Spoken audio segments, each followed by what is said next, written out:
In today's video, I am going to teach you how to add school email to Gmail. This is a helpful setup if your school uses a Microsoft-based email and you want to read and manage those messages from inside your regular Gmail inbox. The process uses a built-in Gmail feature that links the accounts and keeps things in sync, so you can check mail in one place without constantly switching tabs. Start by opening Gmail in your web browser on a computer. It is best to do this on desktop because the settings you need are easier to find there. Once Gmail is open, look in the top right corner for the settings icon that looks like a gear. Click it, and then choose See All Settings. This opens the full settings page where Gmail keeps account options and advanced features. Next, go to the tab labeled Accounts and Import. This section is where Gmail lets you connect other email addresses.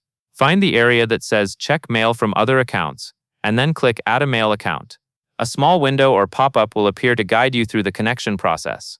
In that pop-up, type your school email address, then click Next.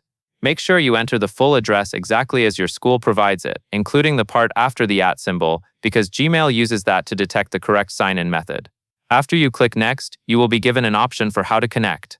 Select Link Accounts with Gmailify, which is the recommended option, and then click Next again. Gmailify is designed to link accounts more smoothly and can help keep your inbox experience consistent inside Gmail. Now you will be asked to sign in to your Microsoft account in the pop-up window.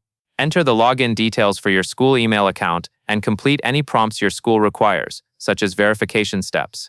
Keep the pop-up open while you sign in, and avoid refreshing the main Gmail tab during this part. Once you are signed in, you will see a permission screen. Click Yes to authorize the sync. This allows Gmail to connect and retrieve your school email so it can appear in your Gmail account. After you approve access, give it a moment to finish connecting. You can return to Gmail and your school email should begin syncing. That covers everything you need to know. And that is all there is to it.